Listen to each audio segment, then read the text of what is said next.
Okay, welcome to Beyond the Sea for November, everyone. I'm Nancy Patterson with the National Network of Libraries of Medicine, Southeastern Atlantic Region.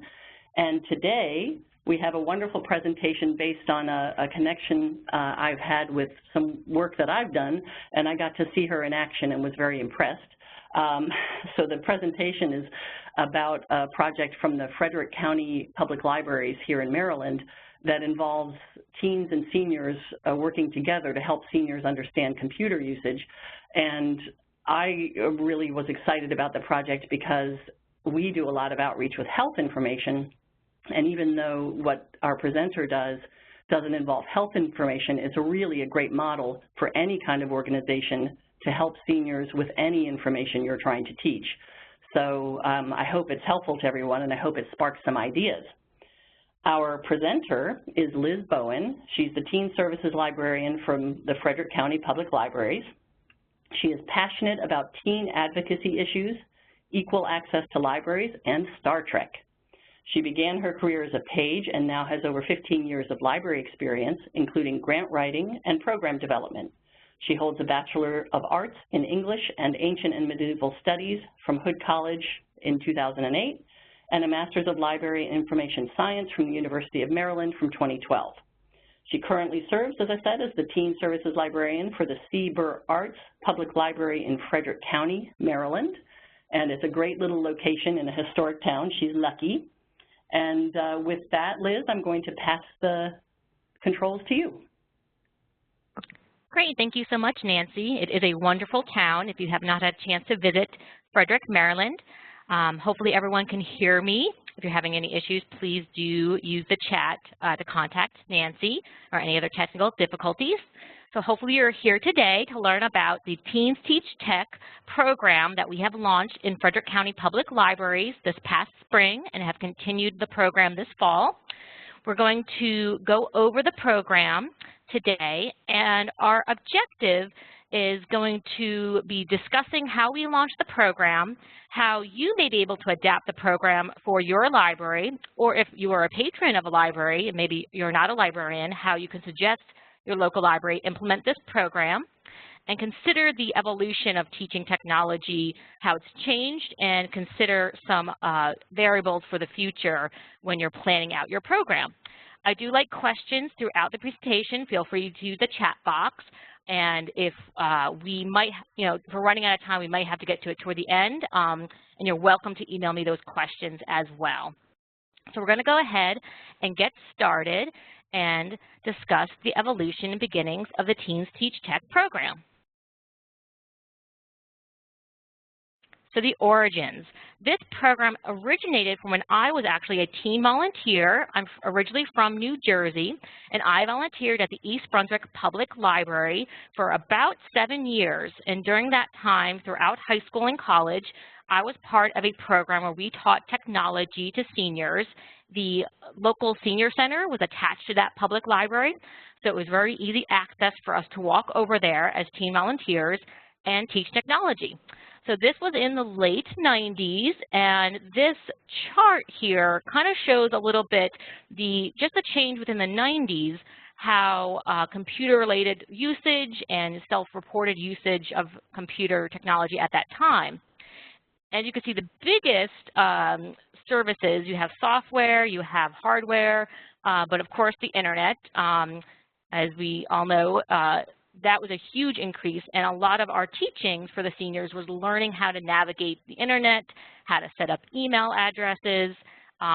Usually it was a very basic service, surfing the web, and in chat rooms like AOL chat, if we all remember or still use AOL chat. That was a big part of that service. So this originated in the 90s, this idea of teaching technology, and a lot of libraries already do this. And we are kind of now just changing how we teach this technology.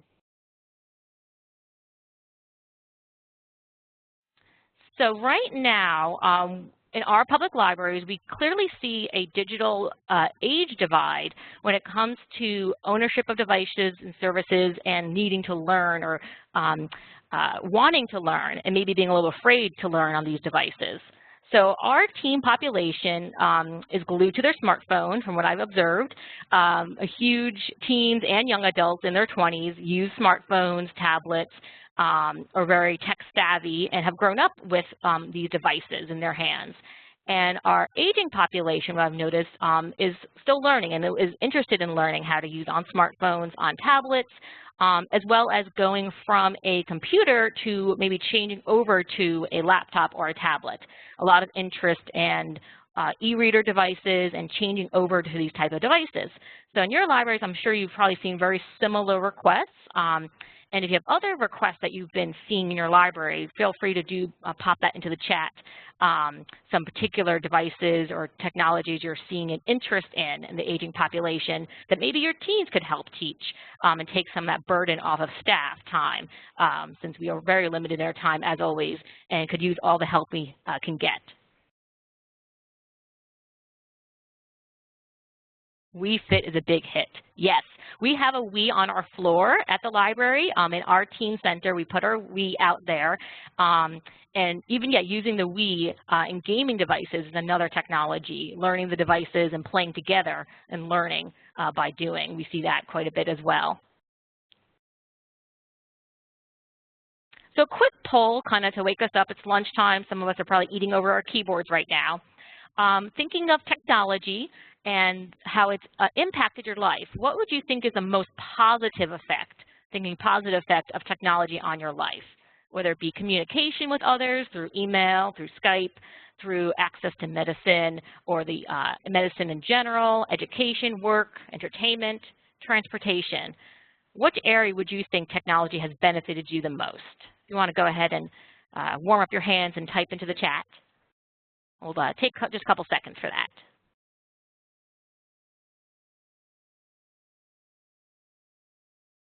If you have an answer not on there, please feel free to use, type in your own too. So see, communication is huge. Education. Another communication. So right now, communication, education on the top. I, too, use quite a bit of learning apps. I'm addicted to Coursera and edX right now, taking quite a bit of fun classes. And it's right on my phone. It's amazing. It's free. Distance learning is huge. So, yeah, you're right on trend with what the national poll has been saying. And this was done, this is from about 2 years ago. And the poll showed that communication was at the very top of what has had the most positive effect. And we are seeing that as a trend with our aging population wanting to communicate through Facebook, through Skype, wanting to Skype with grandchildren, post photos, email communication, even texting, all sorts of ways to communicate using technology. And so that is still an area that's growing, and I think we will continue to be teaching in that area as there's new technologies coming out for that. So as I mentioned, we have our population asking about ebooks and FaceTime and Facebook. We also have questions for filing e-government forms, applying for jobs online, practicing basic keyboarding and mouse skills. I want to mention here is that with our teens teach technology, we want to make sure our teens have the skill level and are comfortable with what they're teaching for our senior population. So when it comes to applying for jobs and e-government forms, we actually have a separate program where we use adult volunteers.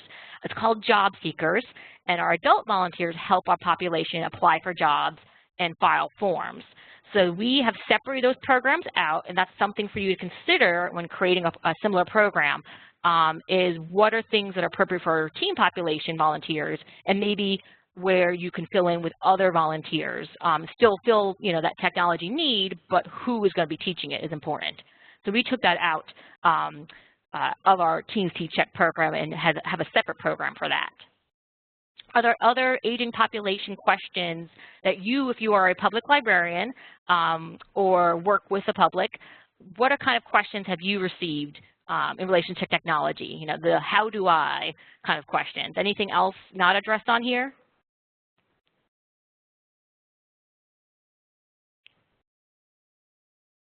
Give it a couple seconds to type in.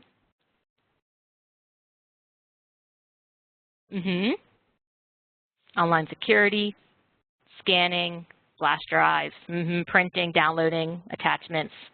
Yes, other social media, Pinterest, Instagram. And Nancy has a reminder to please hit all participants, otherwise you'll just go to Nancy. Editing imaging, CD burning also, anything manipulating music, downloading images, shopping, Etsy, both probably up, selling things and also just shopping in general, buying things off Amazon, downloading apps, YouTube, email accounts, image editing, yes. These are all great, yeah, definitely these are things we're receiving questions for, and some are things we help with librarians on the desk, and others are definitely something that a team might be able to sit one-on-one on these appointments, and you can customize it. So if you're getting a lot of people who want to shop on Etsy or set up Etsy accounts, that's definitely a service some of our teams could help with. Updating, backing up phones, yes.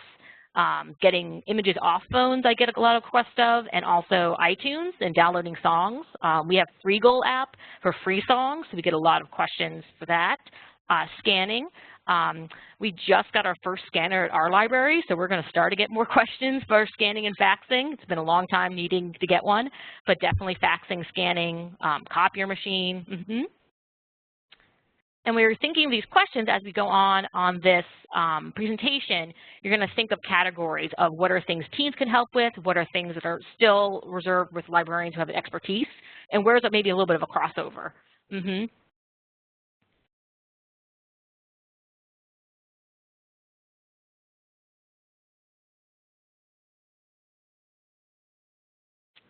So considering your team volunteers, in implementing this program, you also have to consider their needs. I always want my teams to have the most out of this experience and to be flexible with our teams. And there are clear expectations in the handout, which Nancy had put a link up at the top, and we'll make sure everyone gets that by the end. I created a how-to training manual. It's internal use for our teams.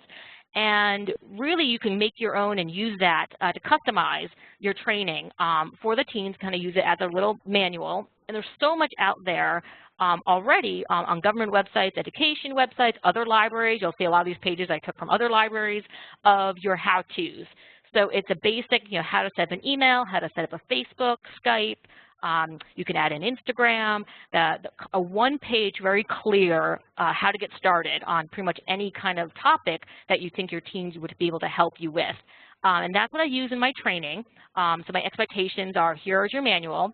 And I also don't expect my teams to know everything. They're going to have their own expertise. I have one volunteer, Ecom. He is amazing on all social media. I call him my social media guru. So whenever someone comes up with social media, he's pretty much my go-to. He knows his Instagram, his Pinterest. He knows how to set up accounts. So he's kind of my go-to in that area. I also have a team who's really good with ebooks and downloading onto Kindles, onto tablets. So kind of tapping into the talents, and I don't expect them to know everything in that manual. They're going to kind of customize it to their expertise. So having an army of different expertise is really important for this. Of course, the flexible scheduling, we're going to get into that in a moment, of how you want to set up your scheduling for this program. And I find it was worked with my teams because of their busy student schedules. And then we do skill matching. So in your attachments, there's a paper application form that I customized from another library, so I'm always borrowing materials. And it's how I make sure that the team I'm using and reaching out to for this is going to be matched up with the most appropriate request. So someone coming in looking for ebook help, I'm going to get the ebook help expert. And I found this works really well with the one-on-one program that I've adapted. So we're going to go into that in just a few moments. So how do you create, and how did we create our Teams Teach Tech program? So we assessed our community needs, as we showed in the beginning, asking questions. What kind of questions are you receiving at your desks, especially if your staff is overwhelmed and doesn't have time to sit with every e-reader question that comes through our doors. So assessing your community needs, you may have data and other assessments you can use. And then there are 5 things to consider that we're going to go into each one is your setting, who your teachers are going to be, any funding you need, your technology, and your scheduling.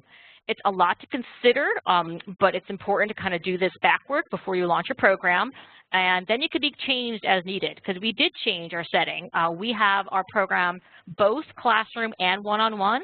We do one-on-one where one teen is matched up to one patron who comes in the door. Then we also have the classroom setting where you drop in and there are about 5 to 10 teens available, and you just get your questions answered on the spot. So there are benefits to both types of environments, and you might be able to do a hybrid of both as well. Considering your teachers, your volunteers, or your staff, who's the best expert, and where you're going to make that division of what a teen can handle, adult volunteer might handle, and what's still an expert level for your staff. If you need funding for your program, where you're going to get that from, grants, donations, you have budgets available for this program, your technology, whether you're going to have portable devices, are you using what's already out on your floor, and then, of course, scheduling. As we have decided to do as needed with this paper application, you also have the classroom kind of setting where, every Friday of the month you can come in. So what kind of scheduling may work for you? And also with the setting, I forgot to mention, one-on-one classroom, also where you don't have to just do it in your library. This is an outreach service. Is it at the senior centers? Is it at schools? It doesn't have to be locked into the doors of the library. So before I get into some of those variables, I also want to tell you a little bit about our population here in Frederick County and why we made the decisions we did with our program. So over here, Little Red County is Frederick, Maryland. We have a population of a bit over 250,000 right now. And our high school class is expected to really increase by about 8% over the next decade. So we have a lot more teen population. We're right next to Montgomery County, close to DC and Baltimore. So in general, our population is growing. And our senior programming is expected to increase dramatically, about 232% in the next 20 years, 15, 20 years. And so we are going to have a large increase of seniors needing help with technology and other programs. So we want to be able to match these two needs, an increase of teens, an increase of seniors, an increase of expectations. Our teens always need volunteer hours, especially their senior year. So it's a good way to utilize what the teens already have to do and tap into our seniors who are aging and needing help. So considering that, you're probably from all over the country. At the end, maybe we'll have some time to chat a bit about customizing for your patrons, if you have questions on that. So for Frederick County, as you said, we're large, big population. We're a combination, suburban, rural. We have 8 branches. So this program is not limited to my branch, Zebra Arts. It also goes to the Brunswick branch, the Urbana branch, the Walkersville location. We have different programs, and we've customized it based on our local communities. So here I am at the city branch, downtown Frederick. We get about 2,000 people through our doors each day. We're 2 stories, quite a large branch. And for us, because we don't have a parking lot, we have a deck and it's paid parking, there are some issues sometimes with getting people downtown. We give them some free parking for 2 hours, but having classes can be difficult. If you have a 3-4 hour class, then patrons have to pay for parking. And that's really difficult in my location. So that's a variable I considered in implementing my program. And when we started it, it was classroom setting in the spring, and I found some of the feedback that I received from people coming in. It's very difficult, one, to get to our location, and two, to be able to even park and stay long for our classes. The one-on-one is customizable. You have the person can come on their own time. I can shorten the time because one-on-one you can really have the class, I find, between an hour to an hour and a half to help with their technology. And it benefits our location. So I looked at my location, decided one-on-one is probably a little bit better. So this fall, instead of doing classroom settings, we launched one-on-one. And we do this through the paper application, and we match our team volunteers with the patron's need, and we're finding quite a bit of success with that. We've had 7 so far this past month and a half, since October.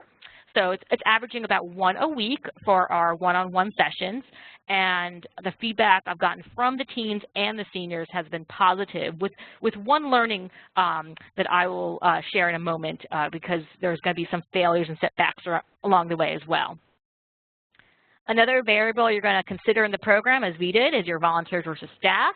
So we always have staff available for ebook help, and we reserve a lot of the ebook and database and app downloading for our staff. So if it's a very complex, they want to use our Freegal, and my teens really aren't comfortable with that, I will go ahead and do that Teens Teach Tech program, but I will also open the door and say, hey, is any teen available who would like to shadow me and learn how to download this database? That way, then they'll become comfortable, and they're kind of going to shadow and learn. So it's not really excess time because I was already going to help this patron out. My volunteer is just going to learn on the spot, and then they will be able to help in the future patrons with those basic how to download it, where do I get it kind of questions. So I'm always using those as learning opportunities as well. And then the training for our teen volunteers was that manual. So I gave them the manual. It was 1 hour long, and they learned from that manual how to be comfortable with some of these basic questions. It's kind of taking it to very small chunks of learning for this type of program. And how did we fund our program? So we were very fortunate. I applied for the Margaret Edwards Literacies Programming Grant, and we received it, very lucky. So this was this past year. This grant is meant to connect teens to literature, help them with their text-based literacy skills, and go beyond print, focusing on digital literacies, how to navigate it, how to evaluate literacies online. So the grant, this is one of 3 programs that came from the grant. We were able to teach teens and increase their digital literacy skills through this program. We also created these digital classes online on how to evaluate resources. So it's kind of how to, when you research kind of skills. And then these literacy kits as well. We created kits called Dragon Bags. So it was a 3-part program, and this was one that came out of it. And that funding provided us with the laptops. So we created laptop kits, and they travel around the county. And my next goal is to get them out into the senior centers. So it's a traveling program, and those kits, it's mobile. We had to have a bin. You have to think of padding and how to store your laptops. So this grant came along, and I was able to go ahead and pursue that, and luckily we received it. So if you have that kind of kit available already, that's wonderful. Then you'll have that kind of transportation for your technology. But for the most part, it's a pretty low-cost program, especially if you can just utilize what you already have. So laptop kits is what we utilize, but you can use it on the floor as well in your library. So if you have computers out, there are some drawbacks. We have done those. It can get loud, so we do it before the library opens using our computers. But the way our computers are set up, we have tables, and there's 4 computers per table, and then we have about 40 computers on our 2nd floor. So if you have a class of 12 people, they're going to be spread out on 3 tables. So you're going to either walk around a lot, or you're going to need some helpers. So there are some logistics to work out in considering your space and how that might work. If on the floor, I would recommend if you can do before or after hours. When you're open, it's really difficult to teach and keep a low teaching voice while on the floor. But you have to customize to what kind of technologies you have. And if you're doing outreach, having a laptop kit or seeing if your senior center already has a laptop or 2. We also have patrons bring their own devices. So ebook, e-reader devices. One caveat, in our county, we have a policy we were not really supposed to touch other people's technology, liability purposes. So if we touch it, we break it, kind of issue. So consider what kind of policies you may have in place. If that's a restriction you have, or you have a little more freedom. But if you are touching people's technology, you do have to be aware. You don't want to break their device or have teens accidentally break their device. So that's something to keep in mind. So scheduling needs. We consider scheduling needs of seniors, teens, and staff. Our senior population, I find they usually request times to come in the afternoon or on weekends. And afternoon's perfect. Our school's let out at 2 p.m. so teens could get to the library usually by 3 o'clock. We are not in walking distance, unfortunately, of our local 3 high schools in the city. It's about 20, 30-minute walk on a very busy road. So we have to keep in mind most likely they're going to get dropped off by a parent. Most of them do not drive. So we have to keep that in mind if they can get here.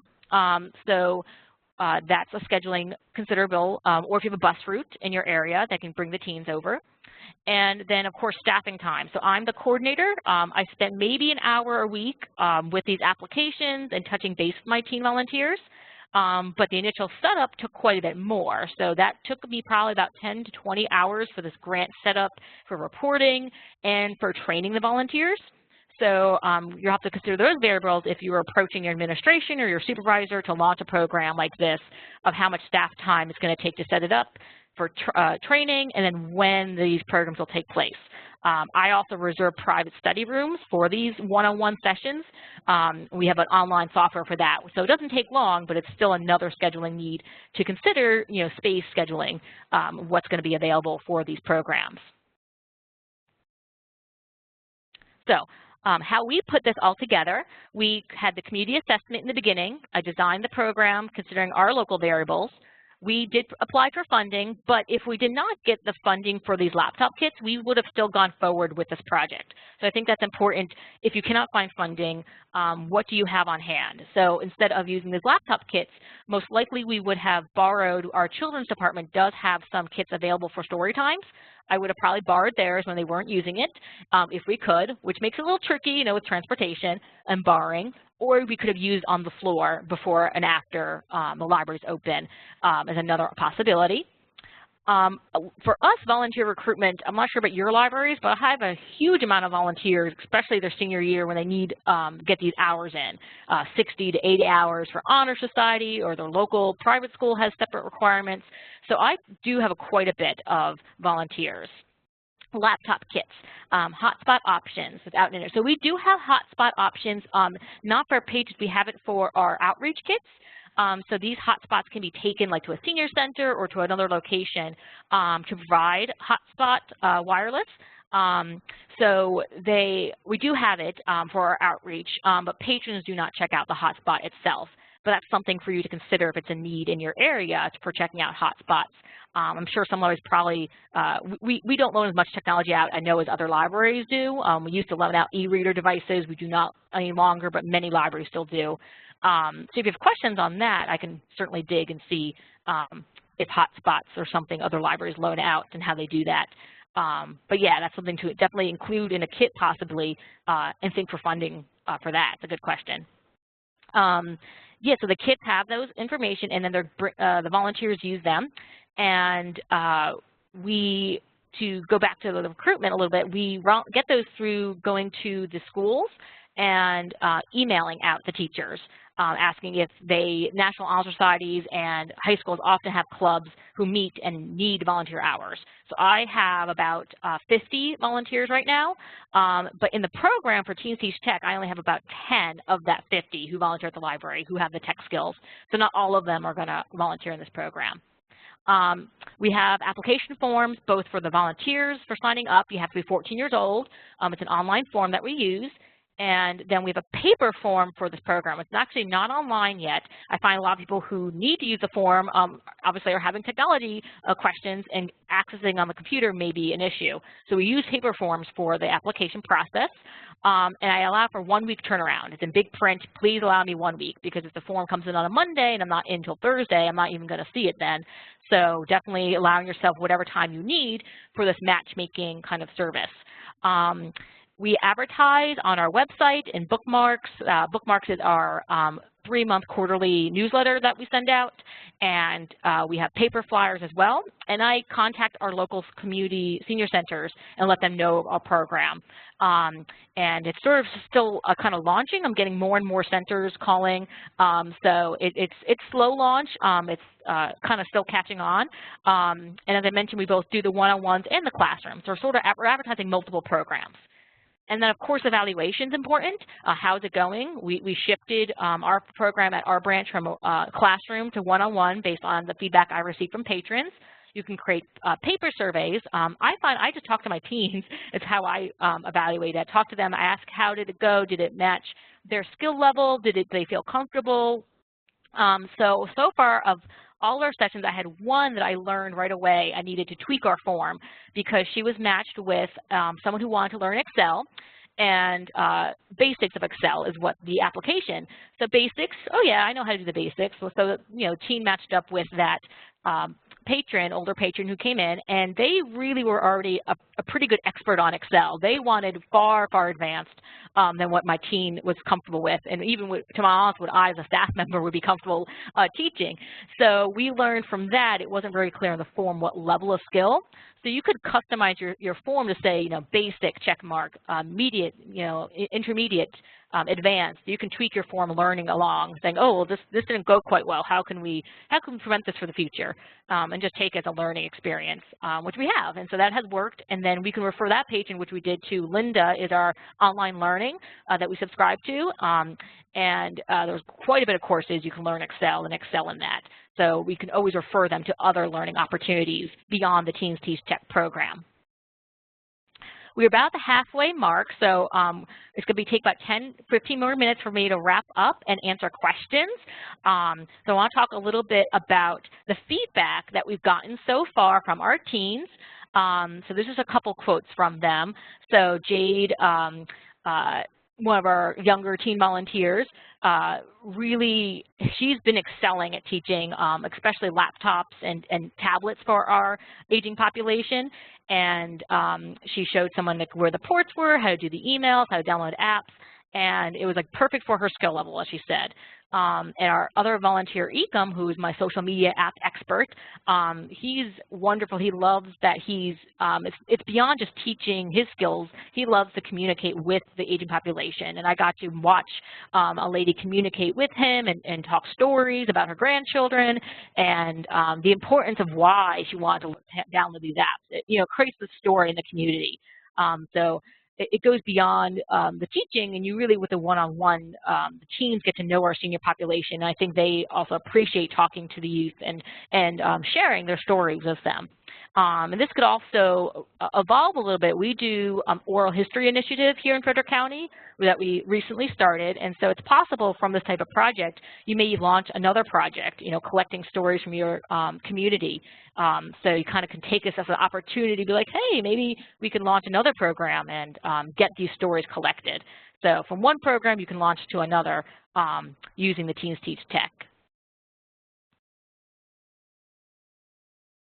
So considering our program, the evolution of it, I have to really consider the needs of the future as our population is dramatically increasing. So as you can see, our aging population by 2040, it's going to be 19% of the population. It feels like that's very far away, but it's really not that far away. And it's hard right now to imagine what libraries are going to be like in 2040, but as we're designing our programs 2, 3, 4 years down the line, considering technology we might want to add to these kits. Pamela, you mentioned like hotspots. You know, that might be, especially if you're in an area that doesn't have access to internet, including that in your kit is going to be something for you to consider. So when you assess your community, and maybe your community is heading toward, what are ways we can help them? And that's, you might need to look at studies. You know, we can't pull these answers out of a hat, but we can look at trends and studies and figure out what are ways we can fill in. And Teens Teach Tech is just one solution for that. So I like to leave you with this little slide of the future from Future Tech, an article called Future Technology, 22 Ideas About to Change Our World. Virtual reality is big, is starting to get big. That's something to consider. And another, with medicine, you know, the doctor at your fingertip right on your app. And distinguishing news articles, that's another big topic. If you were watching the Today Show this morning, they mentioned Facebook and news articles and what's fake and what's real and how to evaluate resources online. And that is a skill, and it's huge. And maybe it's a skill that's not being taught anymore. So these are all different trends and current trends to consider in your program. So that's how we started our program in Frederick County. I'd like to get some questions now, some Q&A about your area, maybe what library you're from, if you started this type of program, and what are some setbacks that you have encountered. I'd be happy to answer as many questions as possible because we have plenty of time for questions, about 20 minutes. And I'll leave some resources on the screen while you're asking your questions. You can type, or you can, feel free to use your mic as well.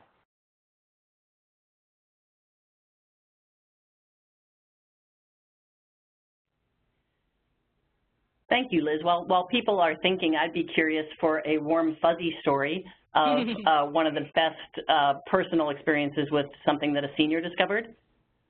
Yes, so warm, fuzzy stories. Okay, so we have, I would say we had an older lady. She came in, and I had Grace and Susanna. They're two of our team volunteers. And during this session, we had 5 volunteers come in. And so we pretty much became a one-on-one. We had 5 patrons and 5 team volunteers.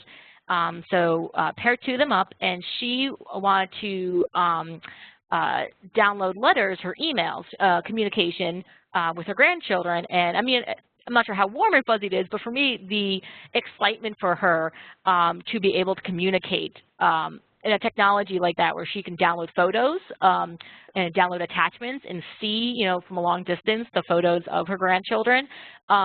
It's something we take for granted. It's so simple, but once a year you only see maybe your grandchildren or children, and to be able to see the photos, and it's almost like magic, especially when you haven't used that technology. So I love the surprise and the happiness, the smiles, when you get to see that grandchild's face that you haven't seen, or maybe even for the first time when they're just born.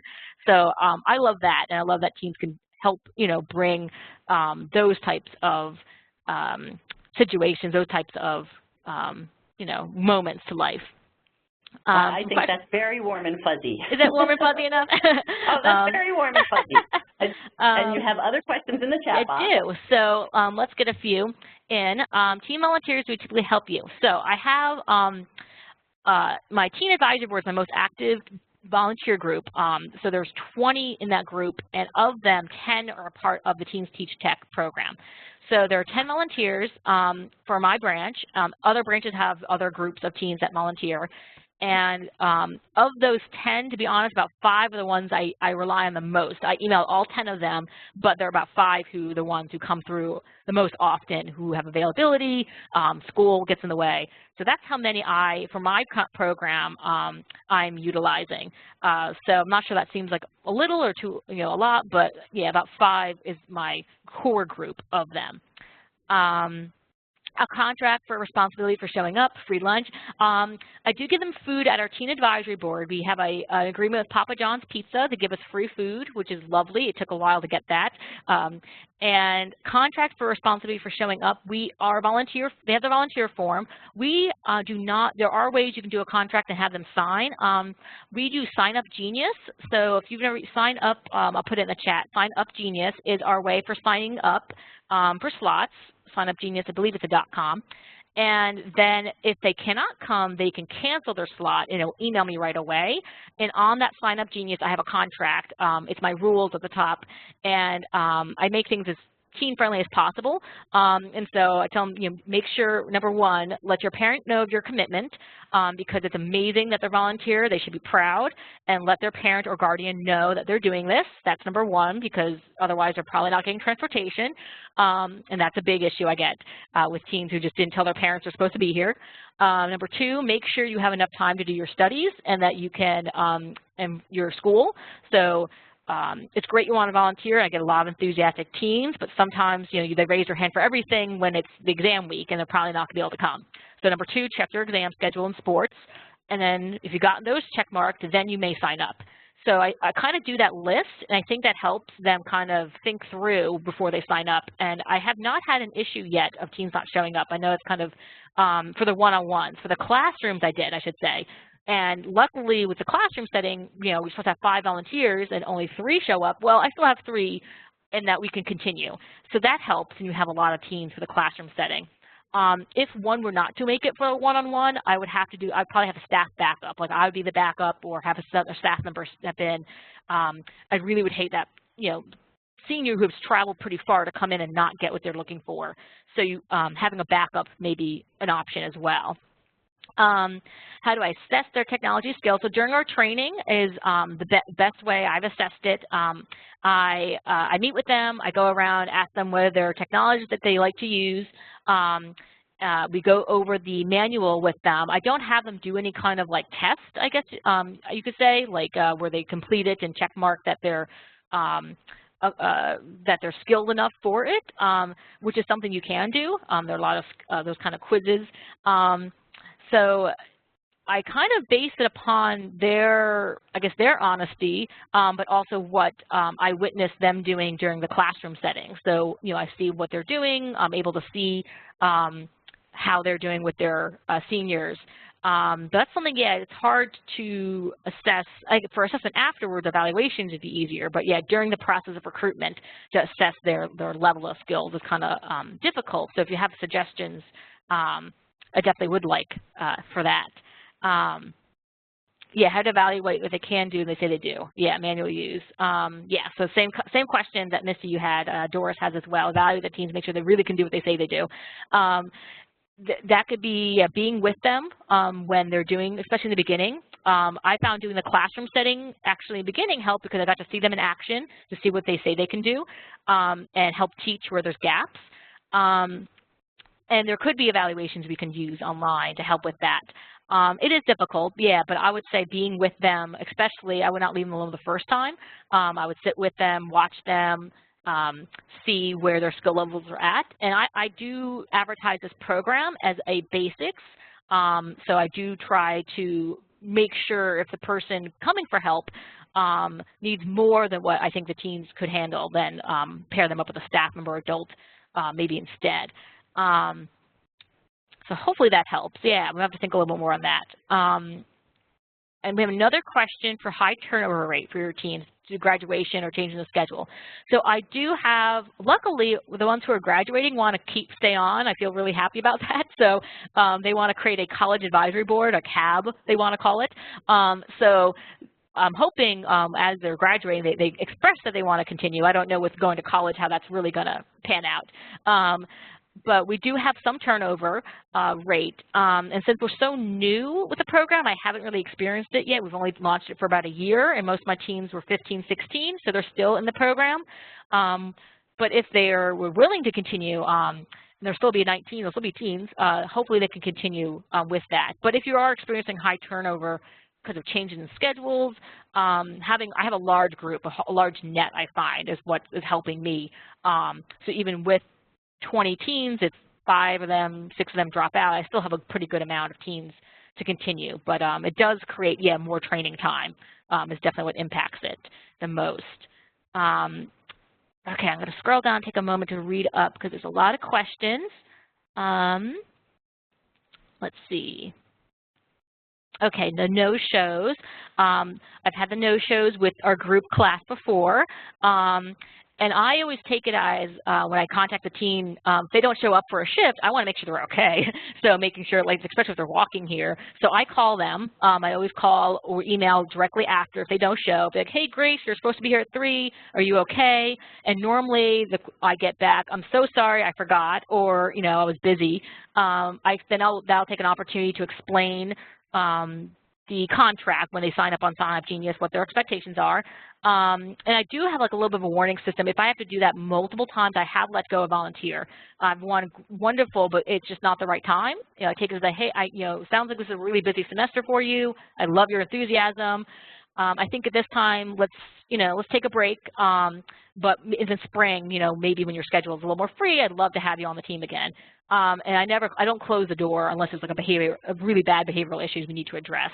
For the seniors, so far they've shown up. I have not had the senior not show up for the one-on-ones. For the classrooms, you have it so they don't sign up. It's just walk-in, and that's why I changed it, because I had once 5 team volunteers and nobody for them to help them with. So I took that as an opportunity to just train the teams on how to download from Freegal. So I kind of just, okay, well, we have nobody to help today, let's learn. But yeah, that is an issue. You can kind of change gears a little bit. And that's why I changed it from doing classroom settings to one-on-one. I didn't like the teens really, they're really, really busy, and then they come in and nobody's here to help them, or there's nobody for them to help.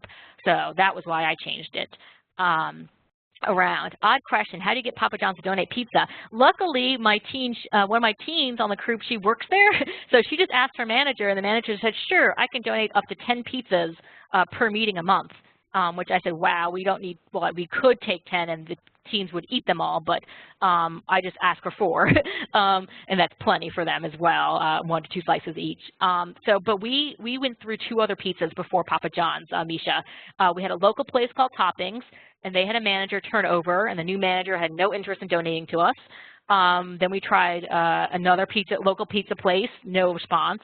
So our in was that our teen works there. So if you have teens who are working for local places in your community, have them ask their manager. That's what worked out for us, and they just said sure. So that was our little kind of way in, because me contacting the other pizza places, they just looked at me strangely and closed the door. So that was how we did it. How what's right nationally is a program? Do you know how many are out there? Andrew, so yeah, there are a lot of programs in other libraries, and I've been kind of Googling, that have technology programs or where volunteers teach technology. The Teens Teach Tech logo is just something we came up with. It's not a national program, but there are a lot of similar sounding programs. I don't know how many in general, but I have seen other libraries have similar setups. They tend to do one-on-ones. So there's ways to learn from them what's working from other libraries, but I don't have a number. I just noticed when I Googled, plenty of them came up. The Young Adult Library Association, YALSA, would be a really good source for that. They have a toolkit. And also ALA, American Library Association, has toolkits for teaching technology to seniors out there. Safety and security with team volunteer working with customers without staff. Yes, so we, for our one-on-ones, we have it in our study room, Andrea, which is on our 2nd floor. It is a glass. You can see everything that's going on right there, and it's really close to our reference desk. So for security, it's not a closed room. We've actually done that with our adult volunteers, with our job seekers program, and we had an adult volunteer who didn't want to do this anymore, didn't want to volunteer because she didn't feel safe in this dark room with a random stranger who wants job help, which I completely agree.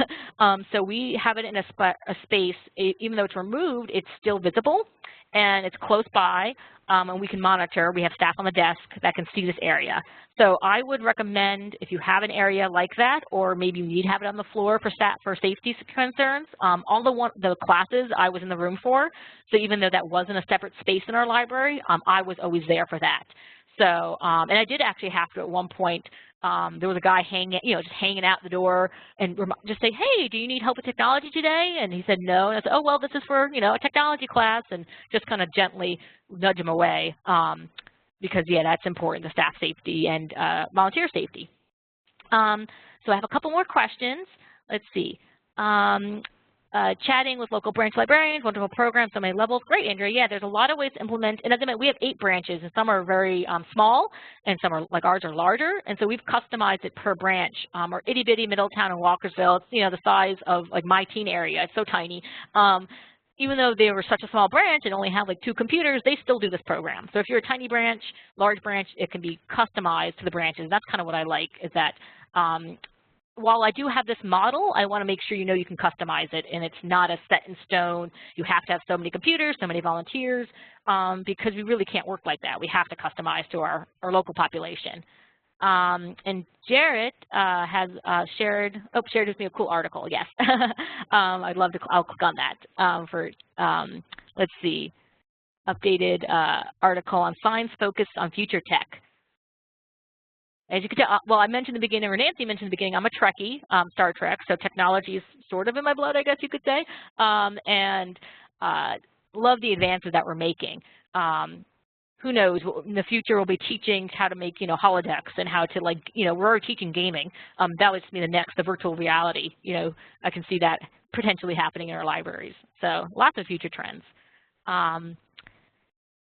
And also, as mentioned, I'm from New Jersey originally, so I tend to talk a little fast if I'm naturally talking. So if I am going too fast, please let me know.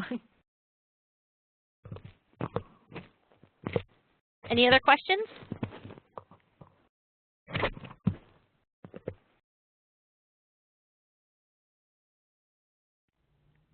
You got a lot of them. So if anyone has other thoughts, please feel free to speak up or put them in the chat box. But I will begin wrapping things up. Oh, Doris has asked a question, Liz. Yes, what was the manual you used? So I just forwarded a slide, class materials that can be downloaded thanks to Nancy on a Dropbox, and that has a manual. And we're also pasting that into the chat. Thank you, Nancy. So that's a manual. It's about 10 pages long. It explains the program. As I mentioned, all those pages are pretty much, most of them are taken from either like directly from the Facebook help page, directly from Instagram's help page. Almost I think every social media out there, other sites, they already have a help page with tutorials and videos. Definitely don't have to reinvent the wheel. When I was making that manual, I thought that would take me forever, but it's like, wait, no, I just take their help sections. We work with, Overdrive, ebooks. We have Hoopla now. There's a lot of ebooks, and they have a wonderful help section. So you can just copy and paste the links, copy and paste. You mentioned evaluating scalable teams. Depending, maybe how much time you have, you can do some more complex training and sit them down and watch all these videos and test them as they go. So there are some ways to vet. I guess we could say we're a little more informal. I haven't quite done that yet, but it's something for me to consider as our program is evolving. Great, thank you, Liz. I think everyone can probably see that I X'd out the URL that's under the PowerPoint materials that's on the slide, because after we made the slide, I had to change it. It's in the correct one's in the chat box, though, so you should be able to access all the materials. If you have any trouble at all, please don't hesitate to contact me or Liz. I'm going to put my email in the box here. And I'd be happy to send you the link or the materials, whatever works best with you. So it looks like we don't have any other questions. And I just want to thank you so much, Liz. I think you energized a lot of people and gave them ideas, which is what I hoped would happen. Yeah. So thank you so much. Yep, thank you. And I just popped my email in, too. Oh, great, great. So everyone, the link that you need for the MLA evaluation and printing your own CE certificates is there on the slide. You'll be able to print your own. I think most of you have been through this before. This is for Medical Librarian CE. The recording of this webinar, I posted within 3 weeks. Hopefully it will be sooner, but we are learning this software and there's a bit of a learning curve.